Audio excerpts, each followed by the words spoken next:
안녕하세요. 약초교수 조경남입니다. 이번 시간에 배울 약초는 남성에게 좋은 약초입니다. 자, 동의보감에 이런 이야기가 있습니다. 남성의 병을 치료하려면 부족해진 정을 보충하면 된다. 자, 오늘 배우는 약초가 남성에게 부족해지기 쉬운 정을 보충하는 약초들인데요. 여기서 말하는 정이라는 것은 영양분을 뜻한다고 생각하시면 되겠습니다. 자, 같이 공부해 보실까요?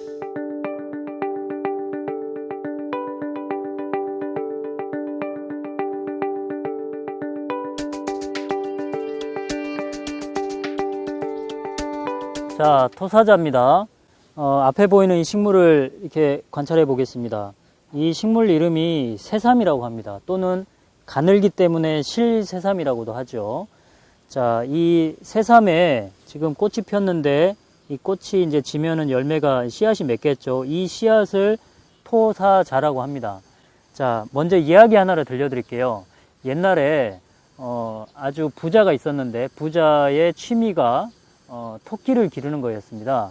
근데 하인한테 토끼를 이렇게 잘 기르라고 이렇게 해놓고 엄명을 내렸죠. 다치게 하면 안 된다. 그랬는데 하인이 이렇게 토끼를 떨어뜨려 가지고 다리를 부러뜨리게 됩니다. 근데 이 하인이 완전히 이제 좀 겁이 질려 가지고 이 토끼를 이제 버려버렸어요. 근데 토끼가 며칠 있다가 뼈가 붙어서 돌아오는 것을 이제 보게 되죠. 근데 이게 우연일 수도 있는데 다음에 또 다른 토끼가 부러졌습니다. 근데 또 버렸어요. 근데 며칠 있다가 다시 이제 붙어서 나타난 거죠. 그래서 우연이라기 보기에는 조금 이상해서 토끼가 버려졌던 곳에 가봤는데 여러분이 보시는 이 실새삼을 먹고 이제 뼈가 붙었던 것이죠. 그래서 이거를 자기 아버님께 갖다 드렸더니 이 지팡이를 짚던 아버님이 지팡이를 버려버리는. 그래서 이 토사자는 예로부터 이 토끼 이야기에서 기인돼서 토끼 토자를 써서 토사자 이렇게 이름이 붙여져 있는데요. 여러분, 잘 보시면 토사자는 기생식물이에요. 완전 기생식물이에요. 이게 뿌리도 없습니다. 잘 보시면 뿌리가 없어요. 뿌리가 없으면서 보시면은 잎도 없습니다. 잎도 없으면서 꽃을 피워요. 뿌리도 없고 잎도 없는데 어떻게 먹고 살까요? 맞습니다. 이 식물의 진액을 빨아먹고 살거든요. 그래서 불로소득을 하고 있는 친구라고 볼 수 있는데, 그래서 그런지 이 씨앗에는 굉장히 많은 영양소가 포함이 되어 있어요. 그래서 토사자는 보약으로 많이 사용할 뿐 아니라 그러한 효능 때문에 정력을 강화시키는 효능이 있습니다. 그리고 아까 토끼 이야기에서 보여드렸다시피 뼈를 잘 붙게 하는 효능이 또 있고요. 이 토사자는 주변에서 좀 흔히 볼 수 있는 약초이기 때문에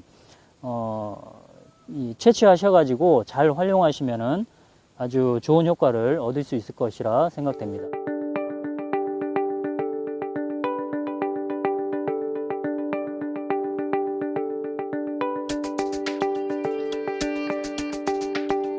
자, 복분자입니다. 이야기 하나를 해드릴게요. 옛날에 신혼부부가 있었는데 남편이 굉장히 일을 잘해요. 그래서 이제 그 동네뿐만 아니고 이웃 동네에서도 이렇게 불려다니면서 일을 하는 사람이었는데, 하루는 이웃 동네에서 일을 하고 이제 마치고 오다가 너무 이제 허기가 져가지고 산에서 이렇게 뭔가 이렇게 주섬주섬 먹습니다. 근데 너무 배가 고파서 다 안 익은 열매를 먹었던 것이죠. 배가 고프니까요. 그런데 그날 아침에 자고 일어나가지고 이제 오줌을 누는데 그 오줌빨이 엄청 세가지고 이 요강을 엎어버렸다는 그런 이야기가 있습니다. 그 이야기의 주인공이 오늘 지금 배우는 복분자인데요. 자, 복분자는 중요하게 생각해야 될 게 두 가지 정도가 있습니다. 하나는 다 안 익은 열매를 약으로 쓴다는 것입니다. 여러분들이 보통 이 시중에서 구하시는 복분자는 까맣게 익은 열매죠. 이 까맣게 익은 열매 복분자의 맛이 어떻던가요? 단맛이에요, 단맛. 근데 단맛은 몸을 보호하는 효과는 있지만 이 다른 효과는 별로 없어요. 근데 복분자의 효능을 우리가 얻으려면은 이 신맛이 강해야 되는데요. 여러분, 이 복분자에 다 안 익은 이 열매는 무슨 맛일 것 같으세요? 드셔보신 분 있나요? 신맛과 떫은 맛입니다. 자, 저희가 첫 번째 시간에 신맛과 떫은 맛이 어떤 작용을 했는지 기억나시나요? 조직을 이렇게 몸을 수축시켜주고 뭔가 못 나가게 하는 작용을 하거든요. 이 복분자는 이렇습니다. 비유를 하자면은 그 수도꼭지에다가 호스를 연결해 놓고 이 물을 최대로 틉니다. 그런 다음에 발로 이렇게 호스를 어느 부분을 밟아요. 그러면은 이 호스의 압력이 어떻게 될까요? 높아지겠죠. 그런 상태에서 갑자기 발을 뗍니다. 그러면 어떻게 되죠? 호스에 있는 물이 파바바박 이렇게 퍼지지 않을까요? 그런 역할을 하는 게 복분자입니다. 어떤 거냐면 복분자는 수축시키는 역할을 하기 때문에 이 소변을 나가는 그쪽을 이렇게 딱 조여줘 버리는 거죠. 조여줬다가 한 번에 나갈 때 이렇게 파바바박 이게 튀게 하는 역할. 그 힘 때문에 요강이 엎어지는 사건이 발생하는 거거든요. 그래서 엎어질 복자에 항아리 분자. 자, 항아리를 엎어버렸다 해서 복분자라는 이름을 갖게 되었는데요. 그래서 가장 중요한 게 복분자를 사용할 때는 덜 익은 열매를 사용해야 된다는 게 가장 중요합니다. 이 채취 시기가 중요하다는 뜻입니다.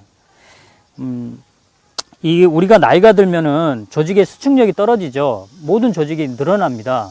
그래서 이 복분자는 나이 든 사람들한테 되게 좋은 약이에요. 자, 오늘 복분자 기억을 하시기 바랍니다.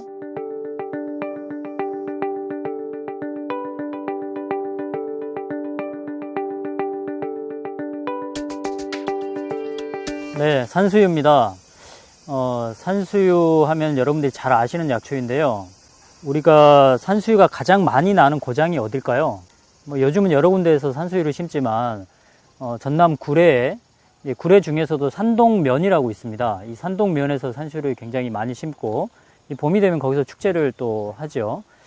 자, 그런데 이제 산동면에 지금 얘기는 아니고요. 아주 옛날에 이 산동면에서 이제 계시는 그 처녀들은 얼굴도 안 보고 이렇게 데려갔다는 얘기가 있습니다. 왜 그럴까요? 이유는 여기 보시면은 지금은 아직 익지는 않았는데 이 산수유가 지금 이렇게 녹색이죠. 근데 익으면은 여러분이 아시다시피 이렇게 빨간색으로 익지 않습니까? 그런데 이 산수유를 약으로 사용할 때는 이 안쪽에 씨가 있습니다. 씨. 자, 씨를 제가 이렇게 까볼게요. 자, 씨가 지금 잘 안 벗겨지는데 다 익으면 잘 벗겨집니다. 이 씨를 까가지고 이 과피만을 사용합니다. 씨는 버리고요. 그런데 이 작업을 옛날에는 산동면에 있는 처녀들이 했다는 거죠. 입으로 이 씨앗을 까는 작업을 했었습니다. 그래서 이 산수유를 일부러 먹지 않는다 하더라도 산수유의 약효가 계속 이렇게 1년에 한 번씩 이렇게 몸속으로 들어갔다는 거죠. 어떤 효과냐면 여러분 산수유 맛이 어떻습니까? 먹어보신 분들은 시고 또 떫은 맛이 있어요. 그러니까 신맛과 떫은 맛은 조직을 이렇게 수렴시켜가지고 수축시켜가지고 뭔가를 이렇게 밖으로 빼내지 못하게 하는 약효가 있죠. 그래서 강장제, 즉 몸의 영양분이 밖으로 빠져나가지 않게 하는 그런 성질이 있어가지고 몸을 보호하는 성질이 또 아주 강합니다. 그래서 이 산수유를 먹으면 몸이 건강해지는 거죠. 그래서 이 산동면에 있는 그 처자들한테 이 얼굴도 안 보고 데려간 이유가 1년에 한 번씩 이렇게 산수유를 먹기 때문에 간접적으로 그래서 몸이 건강했다는 거죠. 그래서 출산도 잘할 수 있을 것이고 그래서 이제 그런 이야기가 있습니다. 자, 산수유는 방금 제가 언급한 대로 맛이 시기도 하고 떫기도 합니다. 이 시고 떫은 맛은 복분자하고 되게 유사한 그 맛인데요. 복분자하고 산수유하고 아주 다른 아주 큰 차이점이 하나가 있어요. 앞서 복분자를 배우셨지만 복분자는 다 익지 않은 열매를 사용을 하고요. 산수유는 다 익은 열매를 사용합니다. 여기가 굉장히 결정적인 차이점인데 이 복분자는 다 익지 않은 열매를 사용하기 때문에 영양 가치는 조금 없습니다. 반면에 산수유는 다 익은 열매를 사용하기 때문에 영양 가치가 굉장히 풍부하죠. 그래서 결론적으로 말씀드리자면 복분자는 보약에 거의 사용하지 않습니다. 정력제로만 좀 사용을 하지 보조적으로 그것도 사용을 하고요. 산수유는 이 보약으로 많이 사용을 합니다. 그것도 이 다른 약보다 더 많이 사용하는 경향이 있습니다. 양을 많이 사용하는 경향. 그래서 복분자하고 산수유는 맛이 거의 비슷하지만 하나는 다 익지 않은 열매, 하나는 다 익은 열매로서 이 영양가치 차이가 있다는 거, 그게 큰 차이점이라고 할 수가 있겠습니다. 자, 마지막으로 제가 이 나무를 보시면, 이 나무의 수피를 보시면, 좀 속되게 말해서 좀 지저분하죠. 여러분, 봄에 가장 먼저 피는 꽃 중에 하나가 산수유 아닙니까? 그런데 거의 동일한 시기에 피는 노란색 꽃 중에 하나가 생강나무라고 있습니다. 생강나무. 근데 이 등산을 하다 보면은 생강나무를 산수유로 착각하시는 분들이 많을 정도로 비슷해요. 그런데 구분을 제가 하는 방법을 하나 알려드릴게요. 산수유는 나무 껍질이 이렇게 더덕더덕, 코딱지 묻어 있는 것처럼 더덕더덕 이렇게 좀 지저분한 형태를 가지고 있고요. 생강나무는 굉장히 매끈합니다. 아주 매끈해요. 그래서 이 꽃만 보면은 혼동할 수가 있는데 나무 수피를 보면은 아, 이거 생강나무고 이거는 산수유다 이렇게 단박에 알 수가 있는 것입니다. 자, 산수유를 배워 보았습니다.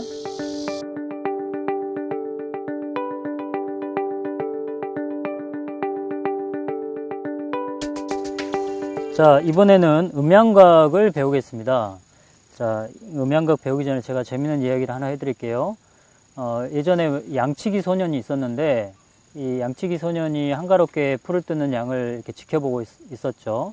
근데 순양 한 마리가 암양 100마리가 넘는 암양들하고 이 교접을 해도 전혀 지치지 않는 그런 모습을 보게 되었습니다. 그래서 되게 부럽기도 하고 신기하기도 하고 해서 한날은 이 순양이 뭘 먹고 저렇게 힘이 세졌나 이걸 관찰하게 됩니다. 그래서 따라가 봤더니 이 어떤 풀을 먹는 거죠. 근데 그 풀이 꼭 콩잎처럼 생긴 풀이었습니다. 그래서 이 풀을 먹고 이렇게 힘이 세졌다고 느끼고 그렇게 생각을 해서 본인도 그거를 뜯어 먹었는데 굉장히 이렇게 이 남자의 힘이 넘치는 그런 경험을 하게 된 거죠. 자, 음양각을 식물 이름으로 삼지구엽초라고 하는데요. 잘 보시면 자, 밑에서 올라온 대에서 가지가 세 개로 이렇게 갈라지죠. 그래서 삼지입니다. 그 다음에 한 가지당 잎이 3개씩 이렇게 납니다. 그래서 구엽입니다. 그래서 삼지구엽초라고 하죠. 자, 여러분, 삼지구엽초는 남자분들은 많이 아실 텐데 정력제로 알려져 있습니다. 이 정력제, 방금 전에 몇 가지 정력제를 배웠었죠. 남성에게 좋은 약초를. 토사자, 그 다음에 복분자, 산수유, 그 다음에 이제 이 음양각을 배우는 건데, 이 특징들이 다 있습니다. 자, 토사자는 설명한 대로 내 몸에 필요한 어떤 그 영양물질을 넣어주는 역할. 그래서 이제 정력을 강화시키는 거고, 이 복분자는, 신맛이 강하기 때문에 이렇게 뭔가를 이렇게 잡아주는 역할. 그래서 이제 정력 증가 효과가 있는 거고요. 산수유 또한 이 복분자처럼 잡아주기도 하고, 이제 영양물질이 많기 때문에 넣어주기도 하고.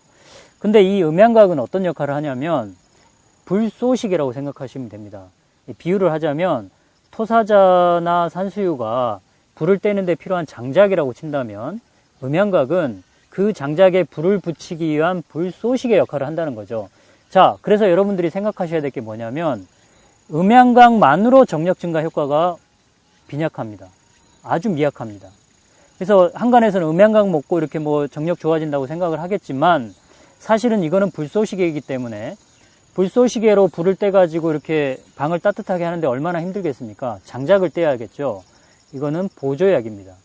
자, 마지막으로 음양각을 사용할 때 주의할 점이 있습니다. 음양각은 이파리이기 때문에 오래 다리시면 안 됩니다. 한 10분에서 15분 사이로 다리셔야 약효 성분이 잘 우러나옵니다. 30분 이상 달려버리면은 약효가 없다고 보셔도 과언이 아닙니다. 이번 시간에 배운 약초는 남성에게 좋은 약초였습니다. 남성의 어떤 그 정력을 증강시키는 약초였죠. 자, 그런데 여러분 중요하게 생각해야 될 게 뭐냐면 토사자는 영양분을 공급하는, 정이라는 영양분을 공급하는 약초였고, 복분자와 산수유는 그 영양분이 밖으로 빠지는 것을 막아주는 약초였죠. 그리고 음양각이라는 약초는 이 나머지 3가지 약초의 어떤 그 효능을 이 북돋아주는, 어떻게 보면은 감초와 같은 역할을 하는 게 이 음양각이었습니다. 자, 이 4가지 약초를 개별적으로 사용하지 마시고 서로 이렇게 복합적으로 사용해야 이 남자의 어떤 정력이 좋아지는 효과를 얻을 수가 있습니다. 자, 이 집에서 이용할 때도 다리시거나 또 술에 담그시거나 할 때도 이 함께 사용하시는 그런 지혜를 발휘하시기 바랍니다. 자, 지금까지 약초교수 조경남이었습니다.